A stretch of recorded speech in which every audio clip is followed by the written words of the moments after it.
Como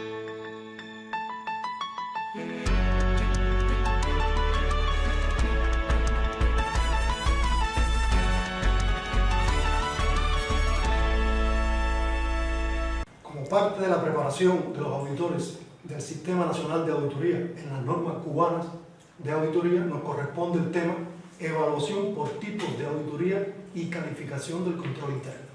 Evaluar las auditorías y calificar el control interno tiene una alta dosis de subjetividad. En tal sentido, para obrar con justeza y profesionalidad, se requiere ajustarse estrictamente a lo establecido en las normas cubanas de auditoría, colegiando como corresponde estos criterios dentro del grupo auditor con los auditores, luego con el supervisor y finalmente con el jefe de la unidad auditora. Es nuestro objetivo e interés ayudarlos en este propósito. ¿Qué relación tiene el tema de evaluación por tipo de auditoría y calificación del control interno en las normas, el manual de procedimientos, tanto en el tomo 1 como en el tomo 2? En el manual de procedimientos, en la fase 3, elaboración de informe de auditoría, está el procedimiento elaborar y notificar informe de auditoría.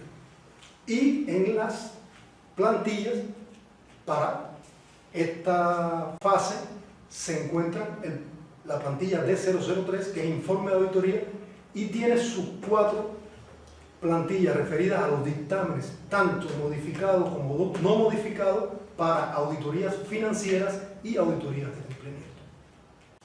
La resolución 76 de 2020, en su resuelvo sexto, deroga la anterior resolución número 36 de 2012, que establecía la metodología para la evaluación y calificación de las auditorías. En el capítulo 4, o en el numeral 4, principios relacionados con el proceso de auditoría, en el 4.2, planeación de la auditoría, también tenemos relación con el tema de la evaluación y calificación de las auditorías.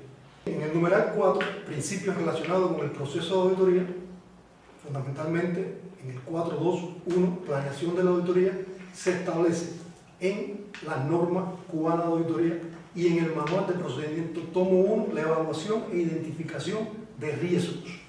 La evaluación de riesgos es el proceso más importante del proceso de planeación. Orienta al auditor a centrarse en asuntos clave de la auditoría, teniendo en cuenta, por supuesto, el tiempo y los recursos. No debe confundirse evaluación de riesgo con riesgo de auditoría. La evaluación de riesgo es el proceso para determinar el riesgo de que la materia controlada no cumple con los criterios. Ahí, luego, en las plantillas tenemos la valoración del sistema de control interno, que es la plantilla donde valoramos preliminarmente el sistema de control interno que tiene la entidad. ¿Quiénes evalúan las auditorías? El Sistema Nacional de Auditoría evalúa cada tipo de auditoría y califica el control interno asociado a sus objetivos, así como un tema específico cuando se indique. Ejemplos: presupuesto, los esquemas cerrados de financiamiento en divisa y, recientemente, el combustible. Significar aquí que el auditor interno de base, en su ámbito de competencia, queda exento de la evaluación de la auditoría y la calificación del control interno. ¿Cómo evaluamos las auditorías, los tipos de auditoría? Primeramente, las financieras se evalúan en razonable con salvedades, adversa y abstención de opinión. A diferencia de la anterior, las no razonables se eliminan y en su lugar se evalúan como adversas. En el caso de las auditorías de desempeño, que evalúa la gestión de conformidad con los principios de economía, eficiencia y eficacia.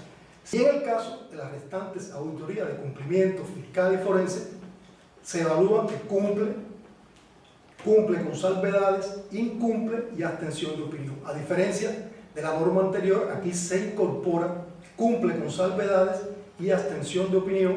Era algo pedido por los auditores porque era muy absoluto, de cumple a incumple, y no había un intermedio que pudiera calificar o evaluar correctamente este tipo de auditoría. Hay que destacar que existe plena correspondencia con las normas internacionales y la forma en que lo evaluamos en nuestro país. En el caso de las auditorías financieras, razonable, se concluye que los estados financieros en su conjunto se presentaron en todos sus aspectos materiales de conformidad con las normas cubanas de información financiera.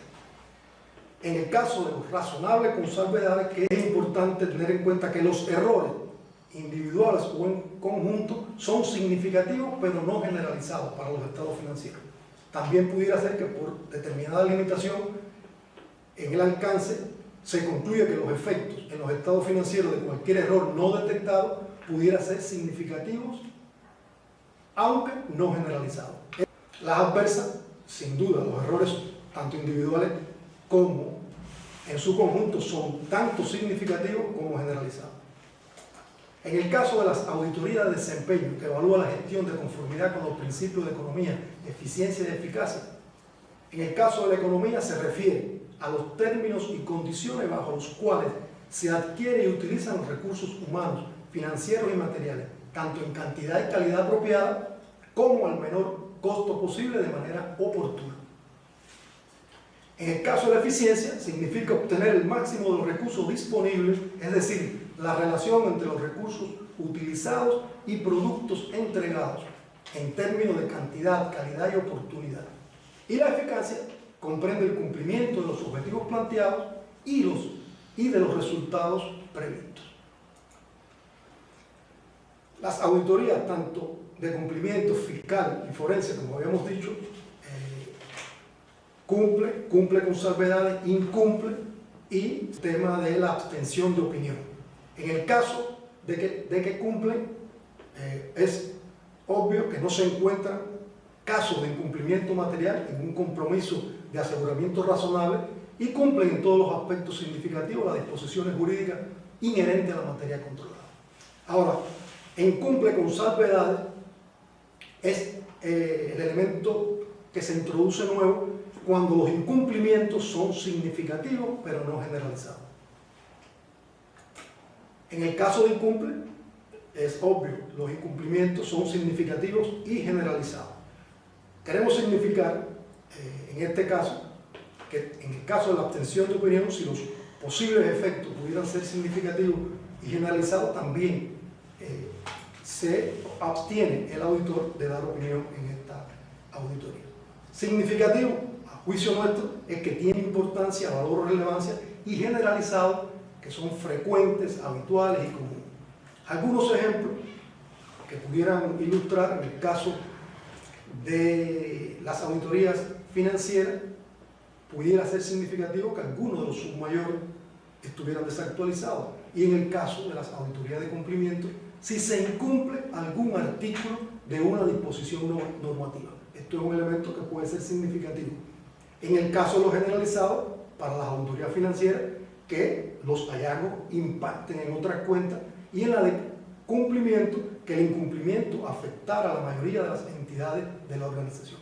Cuando se relacionan estos elementos de significativo y generalizado, tanto para las auditorías financieras como para las auditorías de cumplimiento, nos dan el intermedio, que es en el caso de las auditorías de cumplimiento, que cumple con salvedades, como habíamos dicho anteriormente, que es un elemento nuevo que se introduce recientemente. Concluimos una acción de control donde evaluamos el cumplimiento de la ley del presupuesto, y la entidad incumplía el artículo 12 de esta ley, pero lo incumplía en una o dos entidades de todas las evaluadas. Esta norma no ha entrado en vigor, y en tal sentido no pudimos calificar de cumple con salvedades, y calificamos la acción de control con que cumple. Obviamente que este elemento está resuelto cuando entren en vigor las nuevas normas cubanas de auditoría. Pasaremos ahora a hablar sobre la calificación del control interno en las auditorías. El control interno se califica en satisfactorio, aceptable, deficiente y malo, con independencia del tipo de auditoría que sea. financiera, de desempeño, cumplimiento fiscal o forense, asociado a los temas objetos de revisión a partir de la valoración cualitativa y cuantitativa de los resultados que se hagan, teniendo en cuenta que se deben transversalizar los hallazgos detectados a partir de los principales elementos que se establecen en la Resolución 60 del 2011 emitida por la Contralora General de la República. Además, debemos tener en cuenta si las medidas contenidas en el Plan de Prevención de Riesgos son efectivas y minimizan los riesgos identificados por la organización a partir de los resultados obtenidos en las verificaciones realizadas en los temas objetos de revisión. Si los hallazgos detectados en el proceso de auditoría se encuentran identificados o no en dicho plan de prevención, asimismo se tendrá en cuenta el cumplimiento de los componentes y normas de control interno, como ya habíamos dicho, de la norma jurídica ya mencionada. A continuación ilustraremos cómo transversalizan por componentes algunos aspectos a verificar en el tema combustible.